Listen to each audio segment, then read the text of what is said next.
everyone. I am super excited. This is episode 1 of a brand new show produced by Let's Talk Supply Chain, sponsored by Coupa. And I'm only one of the hosts for On the Margin. That's the title of this show. And we are going to bring so much exciting stuff for you. So my name is Sarah Barnes-Humphrey. I'm the founder and host of Let's Talk Supply Chain, the Blended Podcast, and founder of the Blended Pledge. And now, without further ado, I need to bring up the famous MVK, who's going to be my co-host for this show. Hello. How are you? How's it going? This is long overdue. I am so excited. I cannot wait. I'm so excited that I actually put on the jersey of my favorite football club, Ajax, so that all of our listeners know when you talk about football, this is the jersey that matters. Okay. Well, and also it goes with you. I mean, you're one of the most famous people in procurement, right, MVK? Yeah, well, once you hit, the top of a magazine, the cover of a magazine, I think is the epitome of famousness, I guess. So did that. I am the spend setter, the inaugural one at Coupa as well. But now, all kidding aside, I love what I do. I love procurement. I've loved procurement for over 20 years now. And just getting to do what I do every day at the company I work for, it's almost like living the dream. So yeah, it's been pretty amazing. Yeah, and the fact that you and I get to come together, I mean, we've been talking about this for years. So this is going to be a great show. We're going to be talking all about procurement. But before we get into that, let everybody know. I mean, there's only a few people out there that don't know who you are, but tell those people who you are, what you do, and maybe a little bit about Coupa. Yeah, very quickly. And my name is Michael van Keulen, MVK. I've been the CPO, the Chief Procurement Officer at Coupa for almost 5 years now. I've been in procurement and supply chain for well over 15 years. I was the head of procurement at Lululemon.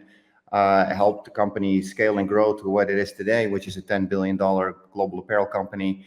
I was at VF Corp, was given opportunity there to lead global transformation at a company that owns like North Face and Vans and Timberland and all these other fabulous brands. And before that, I was at Foot Locker, where I got passionate and excited about sourcing and finance, which is my background, is accounting at Arthur Andersen back in the mid-90s. So, I'm a finance guy that still forever recovering accountant, I sometimes say, that finally made the pivot to driving real impact and real business and real transformation, which is what procurement and supply chain is all about. So, I've lived in 5 countries now. I've traveled the world many times over, and some people call me the jet set CPO, which I think is a little funny, facetious at the same time, where people think all I do is on a plane and in a Marriott, which is sometimes true.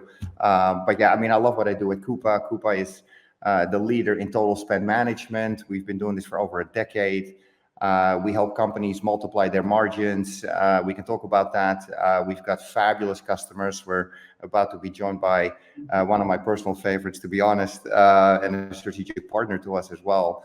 But yeah, it's just been so great to be the CPO at a company that I've bought twice in my career, and just to be here with 3,000 plus Coupanians and represent this organization is truly the highlight of my career so far.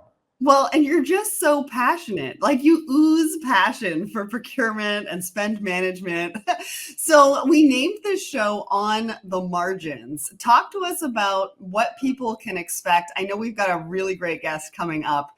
We're going to be doing this on the fourth Wednesday of every single month. And we're going to be coming at you with hot topics. Some of your amazing clients are going to be joining us as well, who I got to interview at Inspire just a few months ago.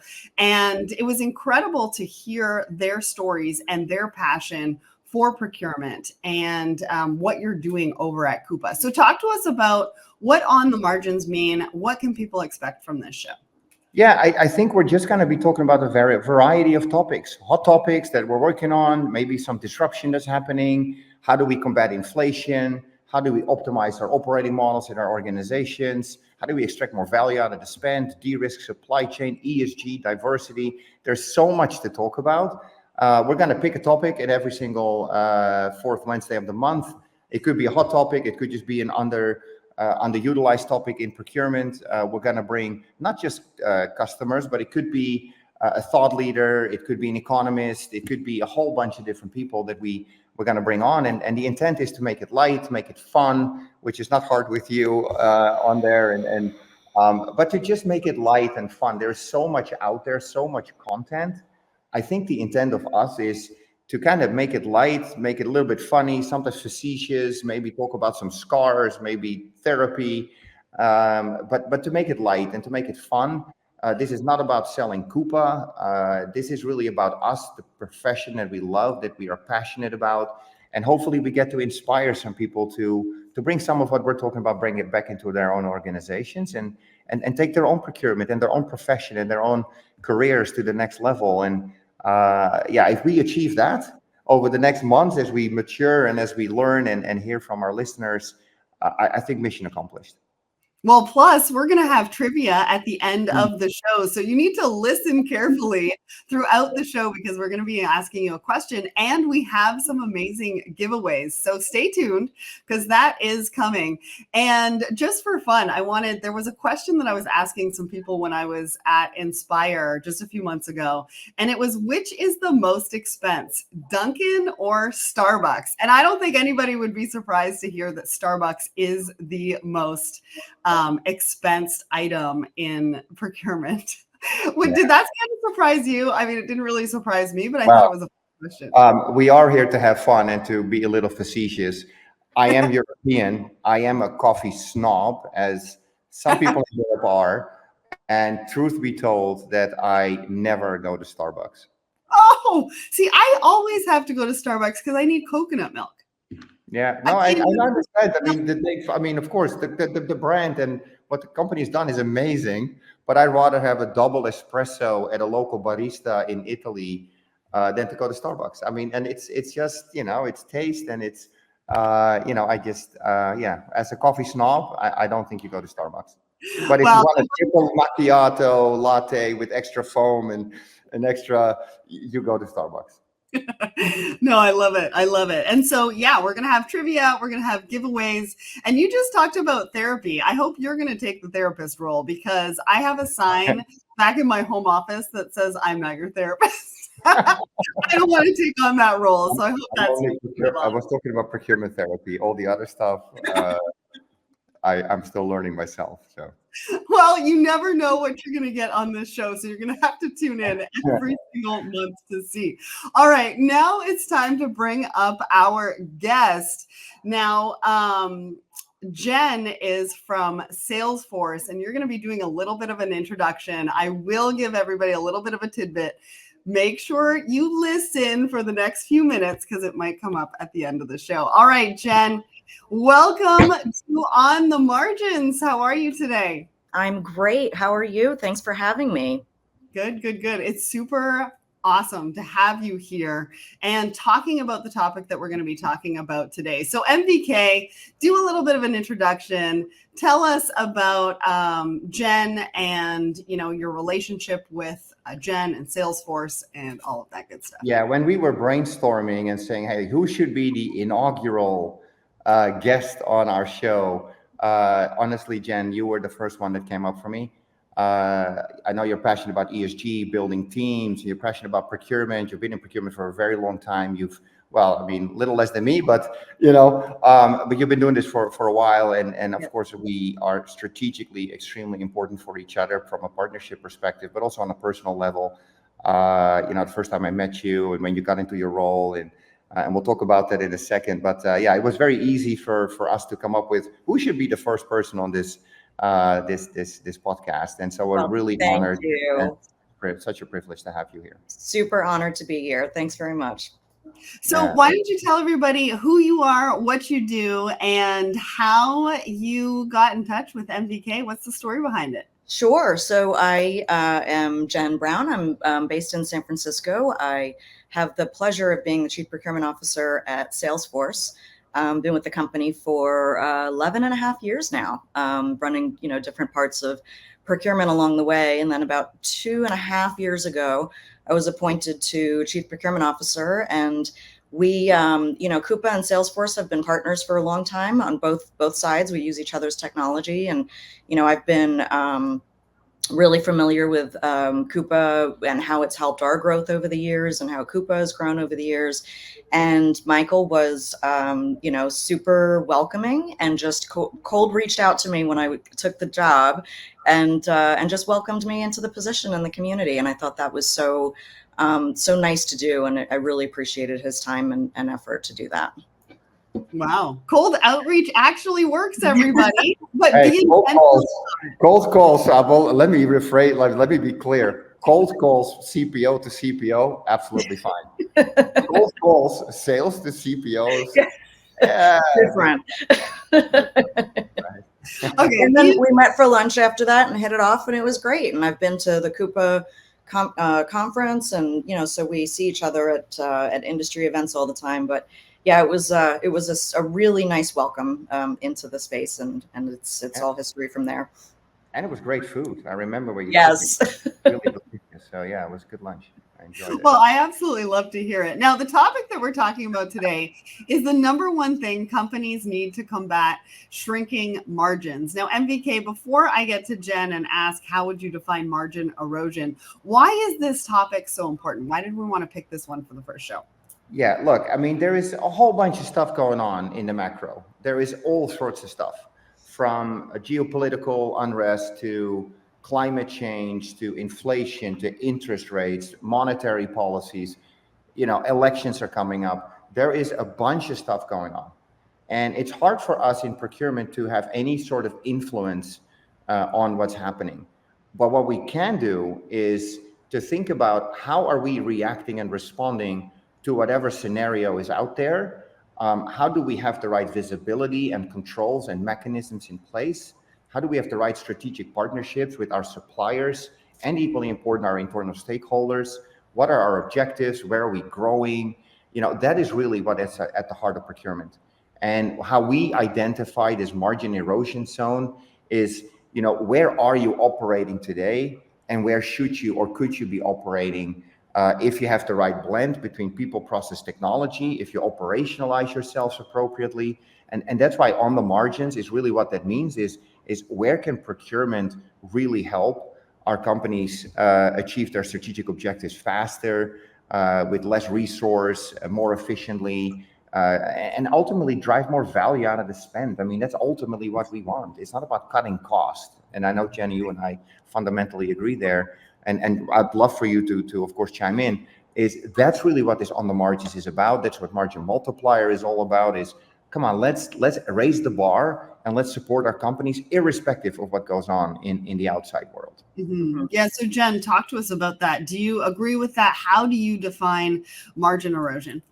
So I think about it in a couple of ways. So there's everything that MVK just said about all of these external factors and pressures and ways that we need to be, very thoughtful around how we plan our spend and where we're going to make investments to sort of accommodate for margin erosion that we can't control, right? And just being able to think about where the biggest impacts are going to be based on either the raw materials or labor costs or whatever it is that's actually increasing over time most significantly, and then sort of backing into, regardless of what company you're in, what you're buying for that company and what you think is going to be most at risk for pricing pressure and margin pressure, and being able to sort of go back to your budgeting process and assess how much of that you intended to buy, and can you scale back, and can you sort of trim in other areas that maybe aren't as exposed or aren't as necessary as some of the components that you need to buy that are suffering from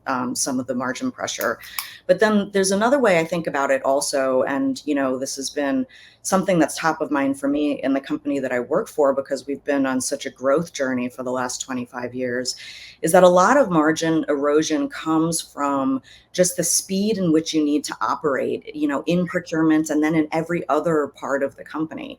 And in a lot of ways, it is very easy just to, or sometimes necessary, it's not that people are just picking the easy path, right? But sometimes it's super necessary to just, sacrifice maybe a longer term, more thoughtful, more strategic approach to something that's going to scale for a quick fix that's going to get it done today, right? And I'm talking more when I think about that, I think more about operational processes where maybe you start, hiring at a faster pace so you can have humans, prop up a department or a function, instead of thinking about how to better deploy technology or how to better deploy automation or how to have sort of onshore, offshore strategies, because all of that takes time and effort, right? And sometimes when companies are growing really fast, they don't really have the time to take a step back and think about, how do I do this thing, stand up this function or this department in a way in which it's going to scale over time. And I see a lot of margin erosion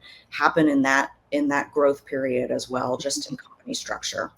Well, and do you think because of all those questions and all the different things that we have to think about around margin erosion, around growth, which you just talked about, do you think that's why companies are worried about it?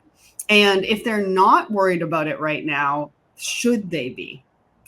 Yeah, I mean, any public company has to worry about what their operating margin is. It's something that as they're growing, it's a little bit easier as a growth company to sort of say, well, we're reinvesting all of our margin and growth. But at some point, the street's going to expect something different, right? Or your investors are going to expect something different if it's a pre-IPO company.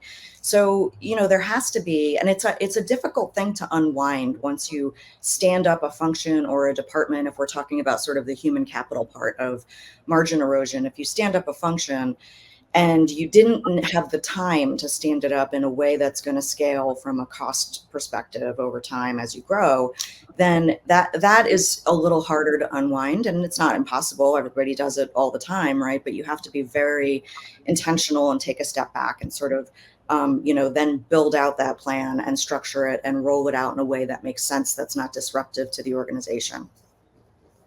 Yeah, and it resonates really well. I mean, if you look at what Coupa has gone through, high growth, grow at all costs, right? That's what we were doing for many, many years.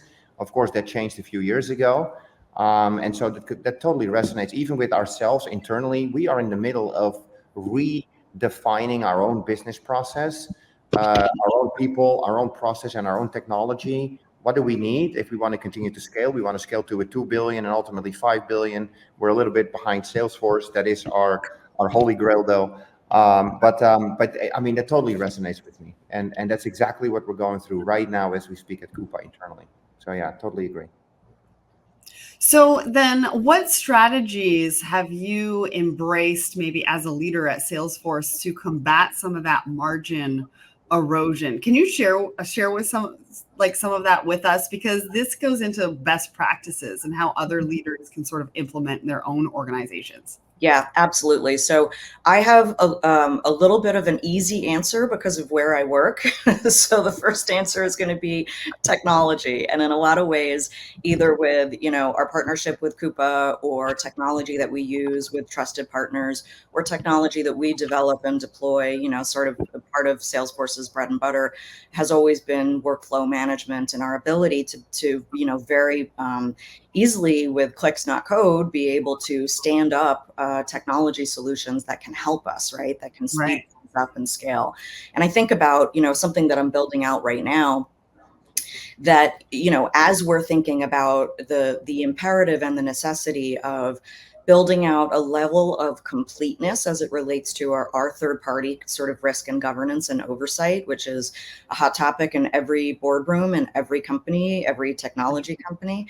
And as we think about, our ability to move from this place of picking, where we think the most risk sits and then getting very complete about canvassing and continuous monitoring in that space, being able to use technology to get to a place of completeness and automation in being able to have oversight over the entire supplier community, right? So you think about, it from a manual perspective and what you have the bandwidth to do when you stand up a function like that, super critical function, you can maybe, have continuous oversight over your top 100 high risk suppliers, right?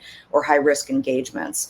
And, with what technology is bringing us now in this fourth industrial revolution of AI and agents, is the ability to do these kinds of things where people like me and MVK who, lose nights of sleep over the third party risk that you're not thinking about, right? It's always going to be the one you're not paying attention to that's going to get you.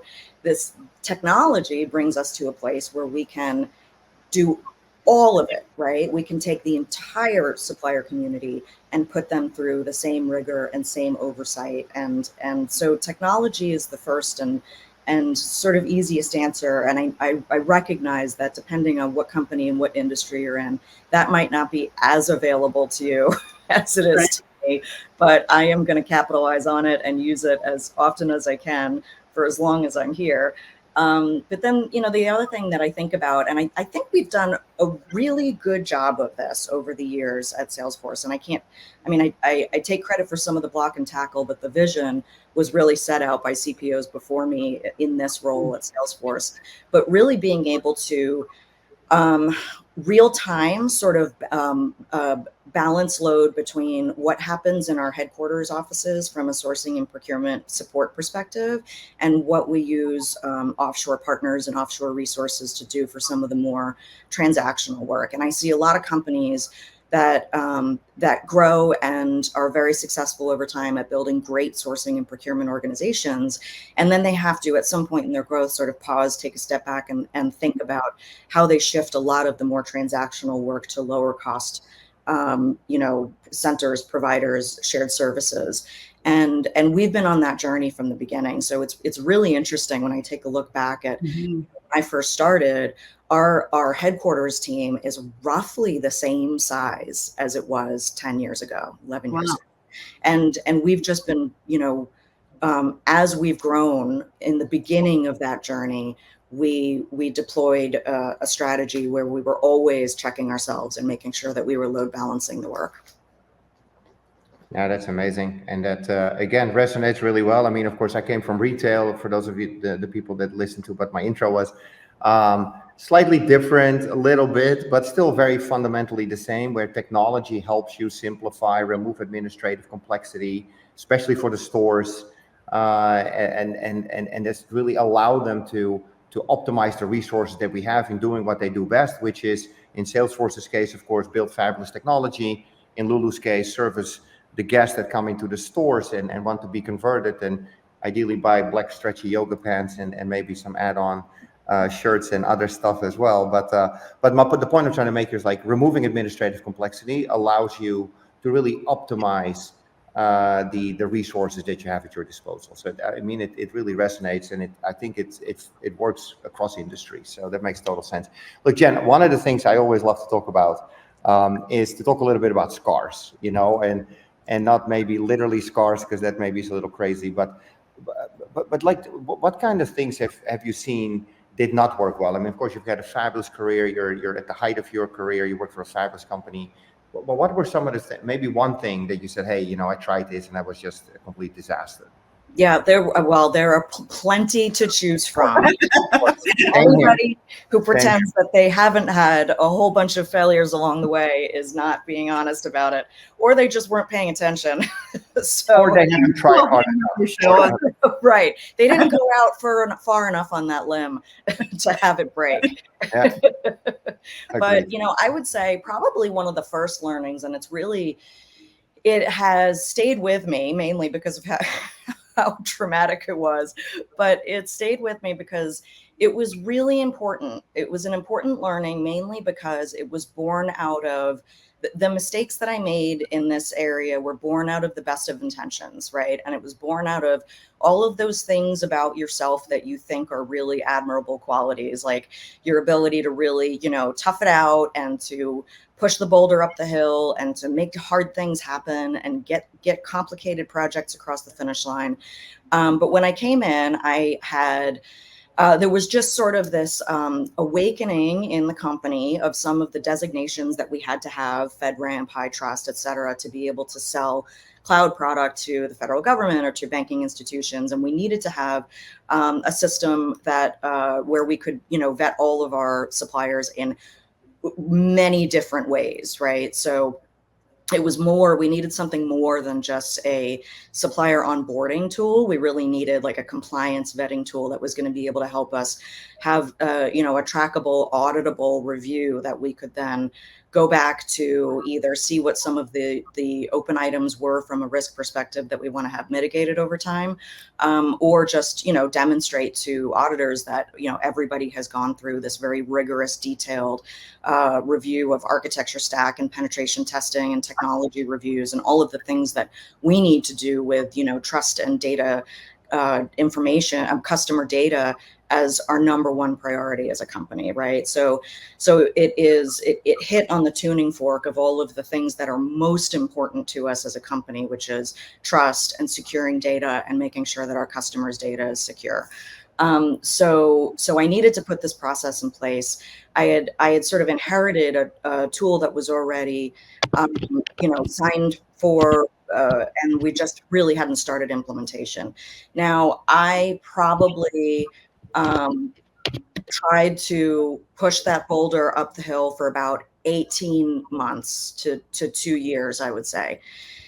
And we should have had the tool fully implemented by then. But I was just getting used to the company, just getting used to the business partners I had to work with and all of the different areas. And we were just sort of cobbling this whole program together across all of the different functions.